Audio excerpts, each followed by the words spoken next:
Dr. Krishnani, Dr. Rakesh Pandey, and Dr. Gupta. I think it was probably more than 25 years ago that Dr. Mishra organized a symposium, a multidisciplinary symposium on endocrine medicine.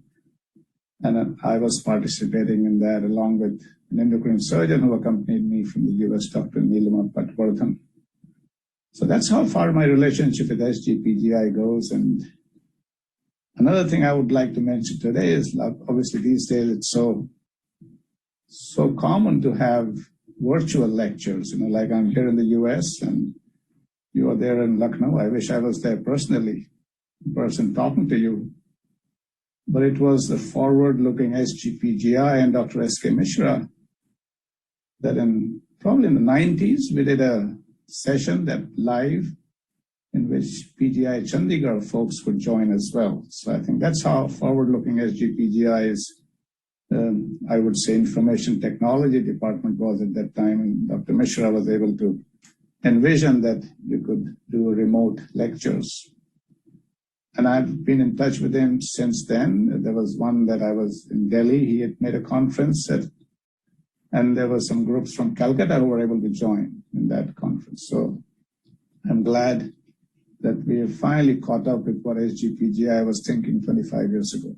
So here I am, virtually though, but delighted to be here today to participate in this meeting. I will be talking about the recent WHO update on parathyroid tumors 2022. The blue book is about to come out, or maybe it's already out, but at the last US and Canadian Academy of Pathology meeting in the Endocrine Path Society, we did a special symposium devoted to all endocrine tumors in this WHO update. So I'm delighted to present to you some data on parathyroid tumors that is being proposed in this new classification. So bear with me if I have some technical issues, but hopefully this should go smooth. So as we all know, we have 4 parathyroid glands normally, but I've seen 5 at times, and sometimes you may not be able to find all 4 of them. They develop from the dorsal buds, the 3rd and the 4th pharyngeal pouches.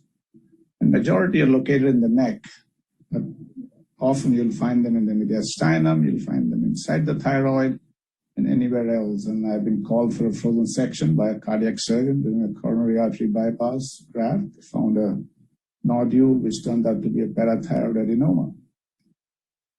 But it was a hypofunctioning, or I would say non-functioning adenoma at the time, because patient did not have high PTH or didn't have high calcium levels, and later on was found to have mild hyperparathyroidism. The glands, what's more important from pathology point of view, you usually weigh the glands, and I think it's good to know that the normal weight of these glands is about 30 to 40 milligrams, and combined total 4 glands should not be more than 120 milligrams. Anything above 50 milligrams is considered abnormal. This is the normal histology of the parathyroid. You see stromal fat, and then you see parathyroid cells, which may be in different phases of their physiological activity. Some are more active, like these chief cells, and then you see parathyroid cells, which may be in different phases of their physiological activity. Some are more active, like these chief cells, and then we have the oxyphil cells, which are the same cell but in a different phase of physiological activity. But we do classify them as chief cells, oxyphil cells, water clear cells, and then transitional cells. They do not have any clinical significance as far as pathology or lesions of the parathyroid are concerned. So this used to be the classification. Most of the time we get called to consult on parathyroid cases is because of hyperparathyroidism. Before WHO 2022, we had primary, secondary, and tertiary. The causes of primary were considered to be adenoma, which is the most common, 85 to 90% of the time, and then hyperplasia, which is 10 to 14%. Now, I've circled this here to show that this has changed now. The new name for this is multiglandular parathyroid disease or multiglandular parathyroid adenoma, and we'll talk about that later. And then rarely, thankfully, you have carcinomas, and atypical adenoma syndrome. And again, this name is also changed. Instead of calling it adenoma, the proposal is to call it an atypical parathyroid tumor because we don't know what its behavior is. Nothing has changed in secondary hyperplasia, which is a result of some primary underlying disorder like chronic kidney disease or malabsorption causing hypercalcemia and compensatory reaction with primary or secondary hyperparathyroidism. Tertiary, when parathyroid becomes autonomous in the background of secondary hyperparathyroidism, some nodule may become autonomous and then become tertiary hyperparathyroidism. That's the reason pathology gets involved in it. And the way the patient comes is, in the case of primary, they'll have a high serum calcium levels. Secondary, usually it's low serum calcium. Then to compensate for that, the parathyroid is going to overdrive the produced calcium. And tertiary, you have high serum calcium levels. And incidence of parathyroidism, hyperparathyroidism is increased because of the introduction of these autoanalyzers. We do clinical chemistry tests these days. For example, before 1974, the incidence used to be 15 per 100,000 patients, and after 74, it's like around 100 per 100,000 patients. So clearly, if you do more testing, you'll find more lesions, and that's the reason hyperparathyroidism is also increased in incidence. The way, as Dr. Mishra would know more than anyone else here, who is a surgeon, that we do a pre-op evaluation of these patients, usually do an ultrasound scan or a system scan before you plan exploration. In ultrasound, you could see hyperechoic lesion. It's more sensitive for adenomas and multigland disease. And similarly, on a system scan, you can see uptake. It's also taken by salivary glands, but if you look at it 2 hours later, you can see one of the glands is lighting up, suggesting there is a single gland disease. Combination of ultrasound and system scan is very sensitive, especially for single adenomas. And then if you need to do other studies, you can do a CT or MRI scan, but less commonly used. I think what's very important for management of parathyroid disease during exploration is intraoperative PTH levels, which is very useful. We'll talk about in a minute. So, management of parathyroid gland abnormality, what is our role as pathologists? Obviously, you come into picture when there is surgery going on during intraoperative evaluation. We do a frozen section to confirm parathyroid and diagnosis whether it's hyperplasia versus adenoma versus carcinoma. This thing is difficult, adenoma versus hyperplasia, because it depends on how many glands are involved. Adenoma versus carcinoma is less of a problem. Most of the time, surgeons will make a diagnosis of carcinoma. They'll say that it's hard to take the gland out, so that's very helpful. The role of fat stain, we usually don't do these days, but there was a role or value in doing mild or minimally hyperplastic glands in which the intracytoplasmic fat is depleted. So what we're looking for is fat within the cells, intracytoplasmic. What's very valuable is intra serum PTH levels. So when before starting surgery, you get a PTH level drawn. You take the gland out, and after you think you've taken the gland which was causing hyperparathyroidism out, you do another PTH level 15 minutes or 30 minutes later, and if it drops down to below 50% of the baseline, then you think that the gland that was producing the hyperparathyroidism is out. So that's just a basic background of parathyroid pathology and how we as pathologists come into play regarding management of these patients. So what has changed in WHO classification this year? First thing that has changed is nomenclature. So we're calling things with a different name. For example, hyperplasia in the setting of primary hyperparathyroidism is no longer called hyperplasia. I think this is referred to as multiglandular parathyroid disease or multiglandular parathyroid adenoma. And the reason, we'll talk about that in a minute why. Parathyroid adenoma is still the same. Nothing has changed there. Atypical adenoma of the parathyroid is now referred to as atypical parathyroid tumor. Again, emphasizing the importance that we really don't know how these tumors are going to behave, so we cannot call them adenoma, which implies it's a benign tumor. So it's a what you can say a borderline tumor or tumor of uncertain malignant potential. Nothing has changed with regards to the nomenclature in parathyroid carcinomas. What has changed is some recommendations on how to work up these cases of parathyroid tumors and carcinomas. There's a new category of tumors that they have classified as what's referred to as parafibromin deficient parathyroid neoplasm. So I think that again we'll talk about the importance of doing parafibromin levels or expression by immunohistochemistry to start with in parathyroid tumors. Nothing has changed in the nomenclature for secondary parathyroid hyperplasia or tertiary hyperplasia. Let's look at this case I had recently, like 2 or 3 weeks ago. This 27-year-old female had a history of autism spectrum, otherwise healthy, presented to the emergency department with a fall and fracture of the femur. So that's why she came to the hospital. When they drew the labs in the emergency department, she had very high serum calcium levels, 15.7 milligrams per deciliter, high PTH, hypophosphatemia, and low vitamin D. She did not have any prior history of high serum calcium level. This is the first time she's had blood drawn. Family history, mother with multiple sclerosis, otherwise no significant endocrine neoplasia, sister with autoimmune alopecia, no history of hypercalcemia or MEN or jaw tumors in the family. She had a neck CT which showed a 4 centimeter right inferior parathyroid, heterogeneous and hypervascular. And additionally, in addition to that 4 centimeter, the other glands were, they said, mildly enlarged. So there was one big gland and 4 other glands were mildly enlarged.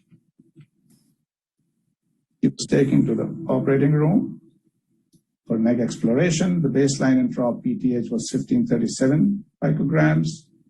She had right inferior parathyroid removed, which was her largest gland. So PTH dropped to 346 picograms after 15 minutes and 158 after 30 minutes of removing the enlarged parathyroid. Now clearly you can see this 158 is below, it's almost like 10% of the original level, but still because imaging had showed other glands, the surgeon was obliged to look at other glands. So I explored the same side and we removed 4 and found to have 5 parathyroid glands identified, out of which 4.5 glands were removed.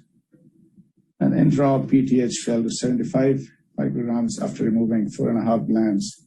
And I checked the values post-op, 2 days after post-op, it was 5 picograms. So clearly what was causing the hyperparathyroidism, all the parathyroids enlarged, abnormal were removed.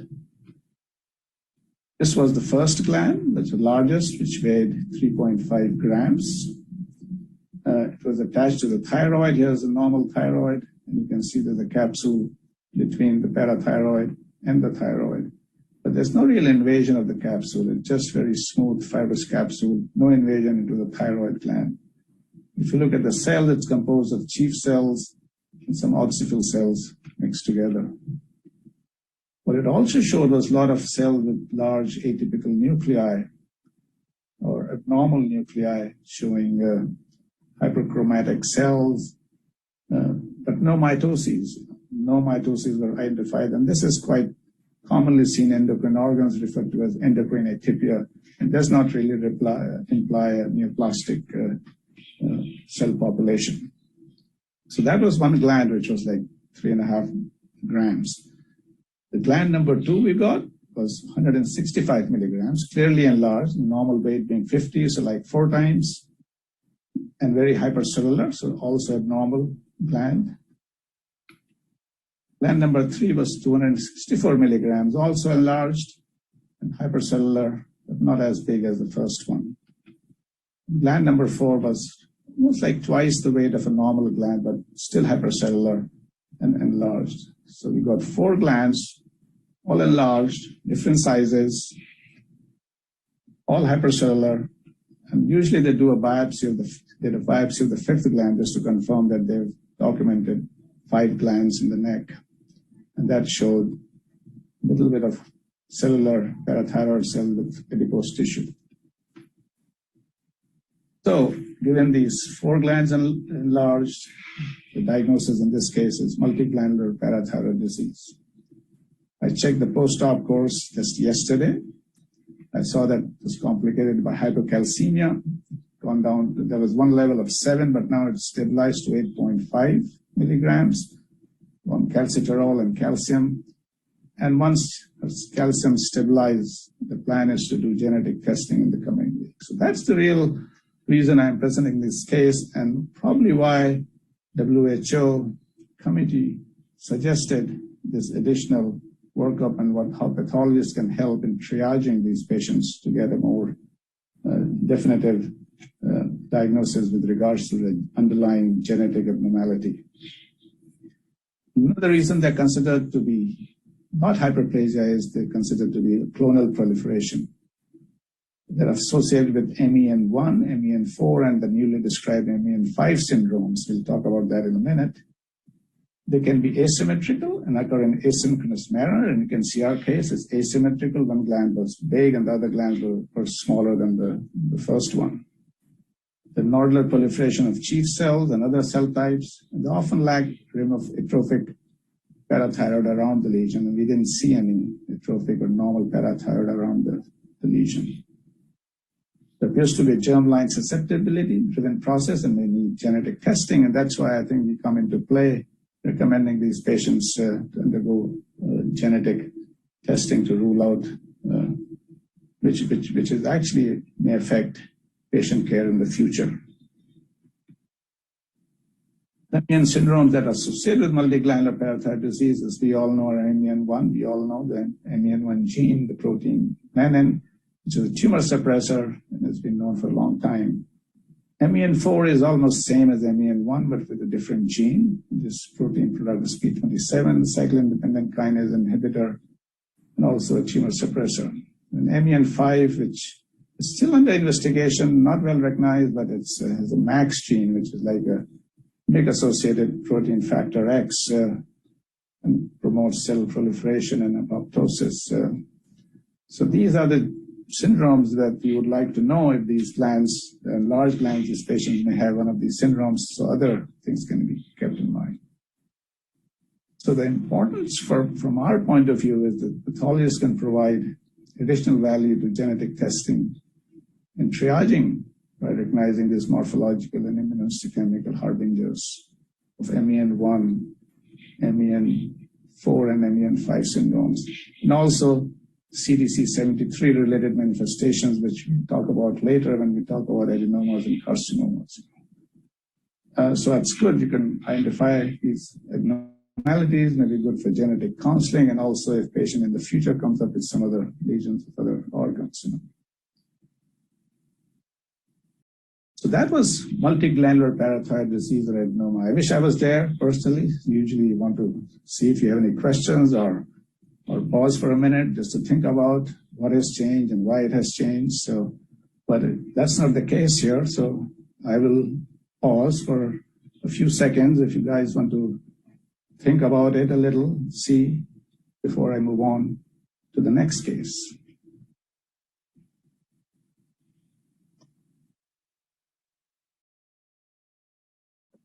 So this is a 54-year-old female with history of chronic kidney disease, presented with high PTH level, bone, muscle pain, and cardiac symptoms. So the incidence of secondary hyperparathyroidism due to chronic renal disease has really gone down nowadays.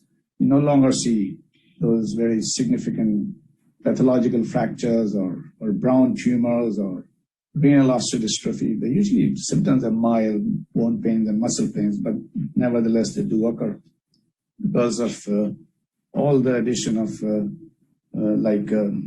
phosphate binders and calcium mimetic drugs. I think the incidence is much less now. This patient had all 4 glands enlarged, almost 3 are almost the same size, 4th is a little bit smaller. And the histology showed nodular proliferation of parathyroid cells, showing hyperplasia of all the glands, And these hyperplastic glands in chronic renal failure or secondary hyperplasia can show degenerative changes, hemorrhage, fibrosis, and also other changes like calcifications. There's increase in parenchymal mass resulting in proliferation of chief cells, oxyphil cells, and transitional cells. Multiple glands are involved, and most are polyclonal. But there are some studies, and if you look at individual nodules within these hyperplastic glands, they may be clonal. And that's one of the reasons drove the WHO, especially in the setting of primary hyperparathyroidism, consider them as neoplastic proliferation. But in this case, we know the cause is secondary, so hyperplasia still is a recognized entity in the setting of secondary hyperparathyroidism. So they're symmetrical, they can range in size, fat stains, intracytoplasmic fat can decrease or depleted, maybe diffuse or nodular, and you can see hemorrhage, fibrosis in large glands. So that is secondary hyperplasia. What about parathyroid adenoma? The terminology, nomenclature is still the same, what it used to be. This is the most common cause of hyperparathyroidism. There may be some predisposing factors like radiation exposure or familial or heritable disorders that we should always keep in mind. Occurs in 5th or 6th decades of life. A little bit more common in males and females. Majority present with hyperparathyroidism, minor subset reported to be non-functional. And sometimes those non-functional cases get to notice when you do surgery for other reasons. Maybe sporadic. For example, I've seen cases in which they see a neck node with thinking it's a thyroid nodule. They do an FNA, it comes back as follicular neoplasm. You take it to surgery, it ends up being a parathyroid adenoma. So those cases, they're not really producing PTH to the extent that patient you see hypercalcemia, and that's how they get picked up. So maybe sporadic or familial as part of a heritable syndrome. The single glands are involved, and most commonly it is the inferior glands, could be superior sometimes. Rarely they're good with two glands, referred to as double adenoma, and their case reports, which is a little stretch. Obviously, this is before the new classification came out of triple adenomas. These cases may be now classified as multiglandular parathyroid adenomas in the setting of primary hyperparathyroidism. The glands have thin capsule with a rim of normal parathyroid and outside. And they can be variants like oncocytic, lipodenomas, water clear cell adenoma. And we'll see some examples of that. This is the case we had a few years ago. Very smooth cut surface. The important thing about adenomas is here's the nodule with the capsule, and outside you can see a rim of normal or atrophic parathyroid. And the adenoma itself can produce follicles like these. Almost looks like a thyroid. Sometimes it's a challenge to distinguish thyroid from parathyroid, especially on just on a frozen section. But as I tell my residents, that you can always look for calcium oxalate crystals that you will see in a thyroid, but not in a frozen section and not in a parathyroid, because these are pseudo follicles, but they have the same kind of material that you see in the colloid, so it's difficult on a frozen section. Here again, you can see this follicular architecture of the parathyroid rim, and then outside you can see normal parathyroid. Some areas could be more cellular. You can have different kinds of cells. Some of them are oxyphil cells, some clear cells. And here you can see some larger cells. They could, again, like we saw in our case, you can have some atypia of these cells, but that doesn't really mean anything. But no mitotic figures. Rarely you can see mitosis. Variants include microadenomas, oncocytic type adenomas, water clear cell adenomas, and lipodenomas. And here's an example of microadenoma. You see nice solitary nodule, follicular architecture with endocrine atypia, oxyphil cells, part of the lesion. Another case with the interface between the normal and the abnormal nodule. You can see the cells are very oxyphilic, pink cytoplasm, referred to as oxyphil adenoma. These cells have a lot of mitochondria, that's why they have this pink, finely granular cytoplasm. There's another gland which was enlarged, like this weighed actually 7 or 8 grams. about 5 or 6 centimeters with very clear, foamy cytoplasm, clear cells. And sometimes it's a question in the frozen section room, is this really a parathyroid, or is it some other clear cell tumor, like a renal cell carcinoma or some other?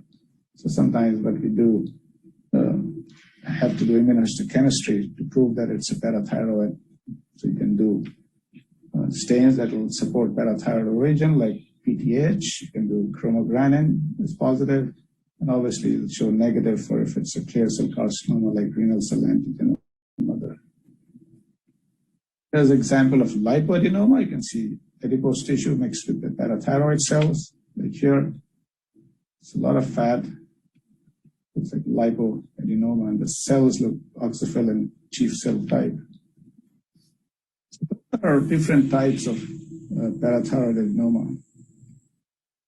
Again, I can pause for a few minutes for you to think about what I've just said, and then we can move on.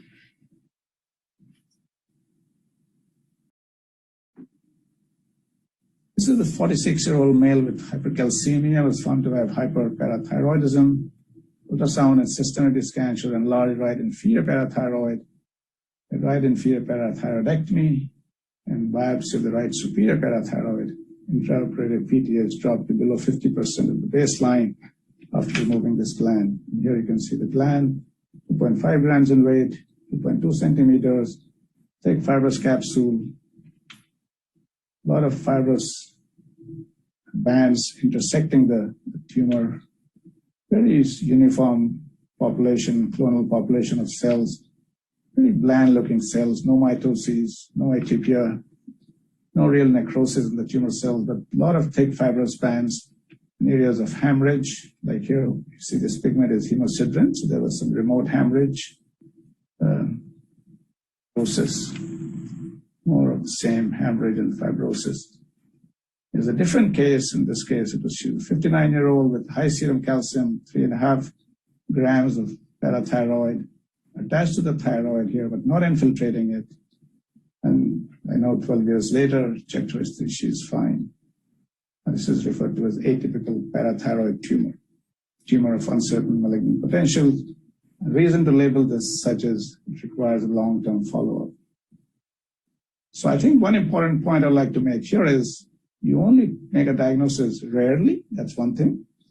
You only make a diagnosis when you're not sure is it atypical parathyroid tumor or carcinoma, not adenoma. So there has to be a higher threshold for suspecting atypical parathyroid tumor. Plasma of uncertain malignant potential. The previous name used to be atypical adenoma. Now WHO 2022, the preferred terminology is atypical parathyroid tumor, and for the reason that we don't know how this is going to behave. It has worrisome histologic features for carcinoma. That's why we want to call it atypical, like intratumoral fibrous bands, monotonous sheets of cells, a little bit of atypia, microscopic capsular invasion, but no transcapsular invasion. That's important. Necrosis on hemorrhage may be rarely present, again, because of mechanical reasons, and occasional mitosis may be found, but not any of these features, which is like unequivocal features of malignancy. It's peritumoral vascular invasion, perineal invasion of the adjacent soft tissues, metastasis, and mitosis greater than 5 and 50 high power fields of 10 millimeters square, or Ki-67 index of more than 5%. So this is absolutely, if you find any of these, you call it a cancer. And again, it'll be supported by the findings from the surgeon who will say that this tumor was attached to the soft tissues, which was difficult to dissect out of the neck. The atypical parathyroid tumor is a study from 2002 by Dr. Rondellalis, and you can see all these tumors have these features that are described, and they have an average follow-up of 7 years and no recurrences in these. So it's sporadic. They can occur in familial settings, serum calcium, somewhere in between parathyroid adenoma and carcinoma. And again, as I said before, this is only reserved for neoplasm with atypical features for which the differential diagnosis is parathyroid carcinoma, not a parathyroid adenoma. talk about parafibromin immunohistochemistry a little later, but it'll help in predicting the outcome of long-term follow-up. And it looks like this may become a routine in all parathyroid tumors because we want to see how it can assist in prognosticating these patients. So routine germline CDC73, which is the gene for parafibromin, is required or may be required in parathyroid neoplasms, especially atypical adenomas and carcinomas. Parathyroid carcinomas are thankfully rare, like less than 0.005% of all cancers. If you look at all primary hyperparathyroidism from the world literature, it's about 1 to 3% in different studies, and less than 1 per million population in the general population. So it remains a rare cancer that incidence has increased over the years and maybe due to increased serum calcium screening and less stringent guidelines for parathyroidectomy for asymptomatic patients. These are some studies that I looked at a few years ago and looked at our own data from UMass. In our 20-year experience, we had about 400 hyperparathyroidism primary. Only 4 were malignancies, so 1%. And all the other studies are in the same range. I know I looked at this study from India in which they looked at the Indian primary hyperparathyroidism registry, like 2.2% had parathyroid carcinomas in 22-year period out of 547. There were like 12 cases of parathyroid carcinoma. So it's a rare tumor, but nevertheless, it occurs more common in 5th and 6th decades of life. They usually present with very high serum calcium levels, palpable mass in the neck, vocal cord paralysis. All these things at present are pointing towards a malignancy. Recurrence of hyperparathyroidism short time after surgery. The surgery tumor is adherent to the surrounding tissues, like I said. It's difficult to dissect.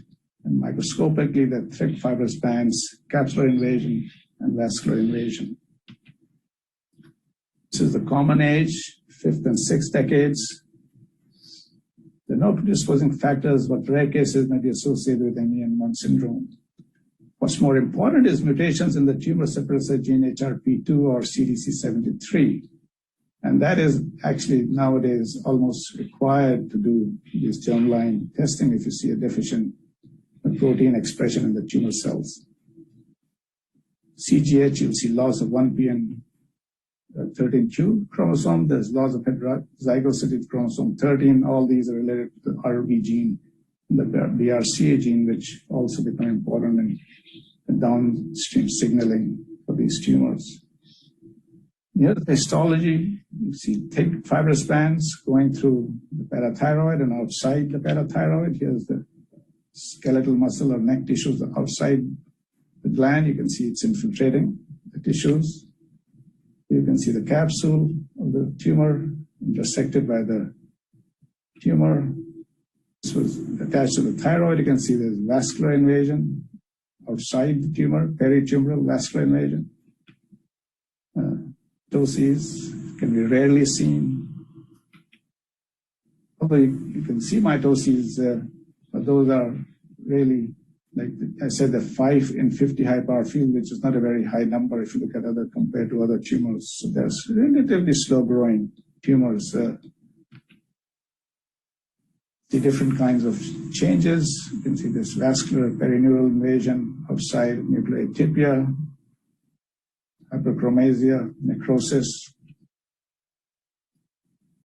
The recommendations of WHO 2022 for parathyroid carcinomas is that we should completely submit the parathyroid specimen for histology and do multiple deeper recuts to make sure that we've looked at all the capsule and the surrounding tissues.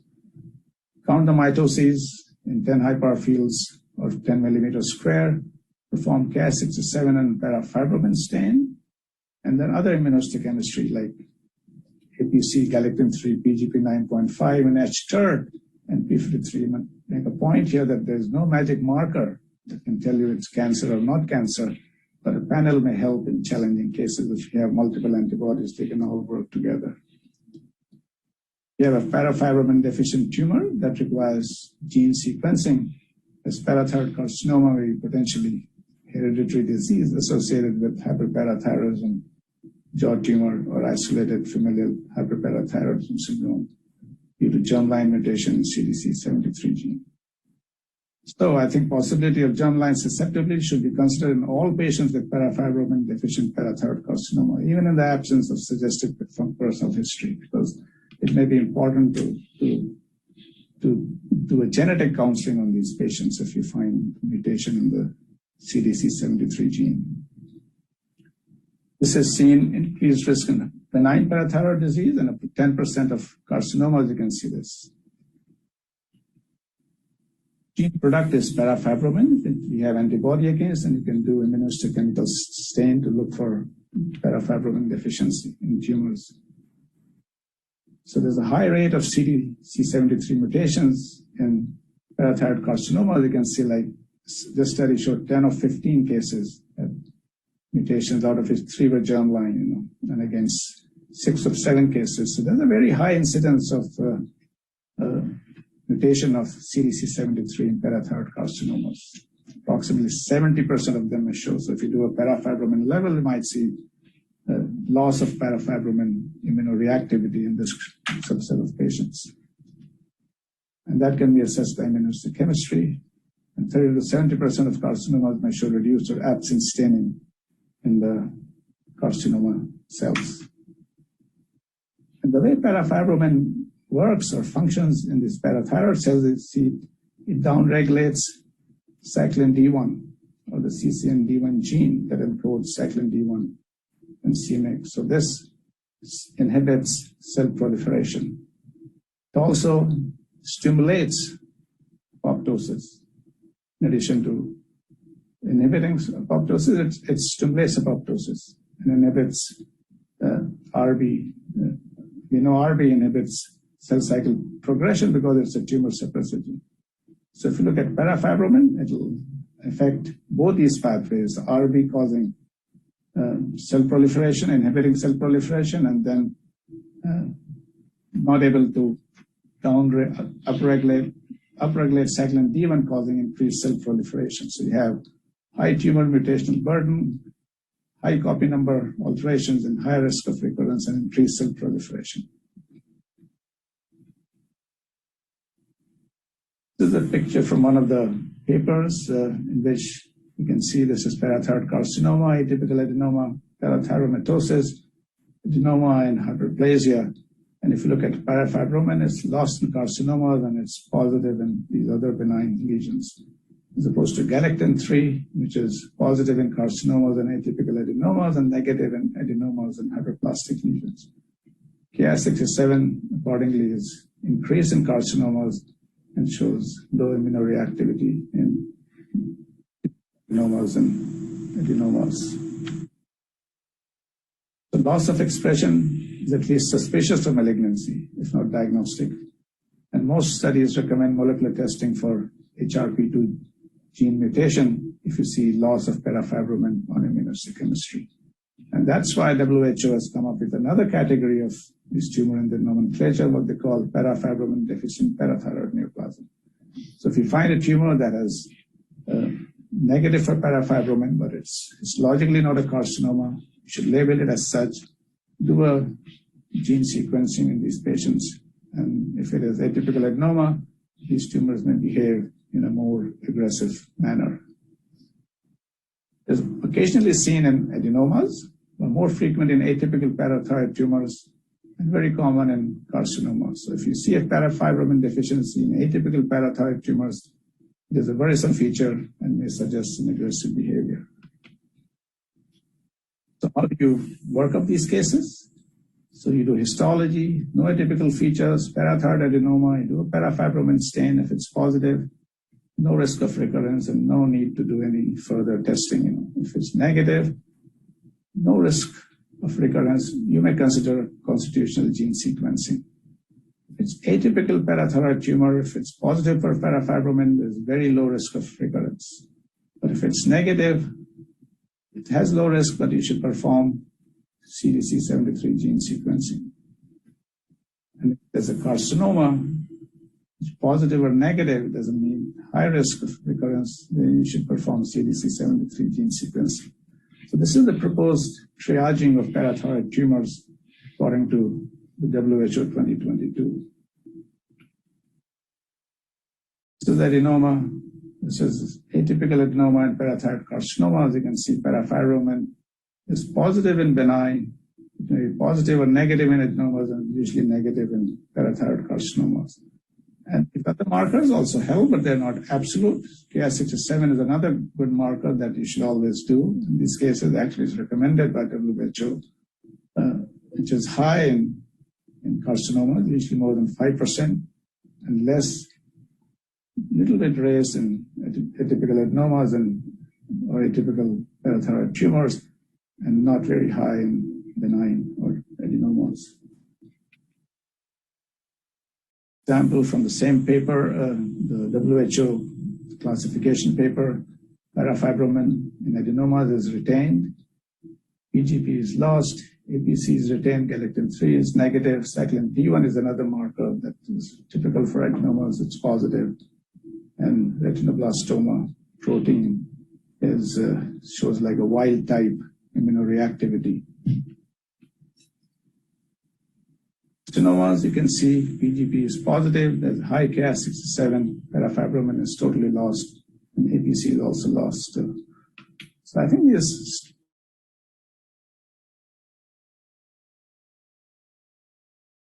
stains can help. Parafibromin, Ki67 are two more commonly used stains that can help.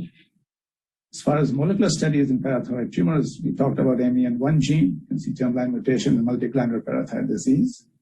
And in subset of adenomas, you can see somatic mutation.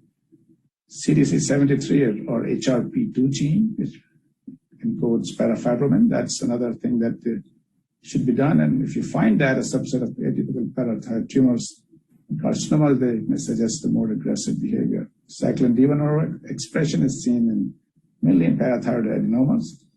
And then calcium receptor, calcium sensor receptor, and vitamin D receptor, mRNA gene, they're also involved in parathyroid adenomas and carcinomas. They're the genes that really function like a brake pedal, like they brake the proliferation of parathyroid cells when they come in contact with their ligands like calcium and vitamin D. It's downregulated in parathyroid adenomas. The genes that you can do or look for is p53, PI3 kinase, TERT, and dicer, but these are all more like research protocols. So the way they put together is, if you look at the parathyroid lesions, there are three basic clusters: the hyperplasia cluster, mostly hypoplastic parathyroid lesions; CDC73 driven cluster, which is the parafibromin driven cluster, which is hereditary and sporadic, seen in adenomas and carcinomas; and the MEN1 related cluster, mostly adenomas or multiglandular parathyroid disease. The bottom line is there's no clear-cut recommendations of molecular workup in the new WHO 22 classification. So I don't want you to all leave this conference today, go to your hospitals and ask your hospital administrators to get all these tests to be done. It's not really recommended at this point, and it's maybe not needed also for what may be more important is CDC73 mutation parafibromin IHC. That's what we do. We plan to at least do this in all parathyroid tumors, and then if it's positive or negative, take it to the next step, especially in tumors. For example, if it is a primary multiglandular parathyroid disease, those patients will get appropriate genetic counseling and genetic testing. But for tumor evaluation, if you have a specimen, you don't have to do all these tests that I'm just talking about. Most of the time, you can make the diagnosis on histology. But what you can help is by appropriately classifying these tumors into morphologic entities and doing some immunohistochemistry, you can suggest some further genetic triaging of these patients that can help in future patient care. So I think I'm not going to talk about parathyroidomatosis because this is, nothing has changed here in the WHO 2022. This is just abnormal parathyroid tissues you see in the soft tissues of the neck and mediastinum. Just to summarize what I just talked, WHO 2022 update in parathyroid. change in nomenclature. Primary hyperplasia replaced the multiglandular parathyroid disease because consider them as the germline susceptibility-driven manifestations of these MEN1, MEN4, MEN5, or CDC73-related genes. Atypical adenoma is now called atypical parathyroid neoplasm. Addition of parafibromin deficient neoplasm, it could be an adenoma or an atypical parathyroid tumor or a carcinoma. If you see absent parafibromin, then they should be classified as such. In parathyroid carcinoma workup, the immunohistochemistry for Cas6, 7, and others. I said others because in addition to parafibromin, others are good to have, but they're not really required. Document mitosis per 50 high power field or 10 millimeters square, and do the Cas6-7 labeling index, and do the fibromin immunohistochemistry. If it is negative, then you have to test for the germline mutation, classified as parafibromin deficient neoplasm. Thank you very much. If you have any questions, I'll be there tomorrow, I believe, in the morning, and I'll be happy to answer any questions during that live interactive session. And once again, thank you for your attention.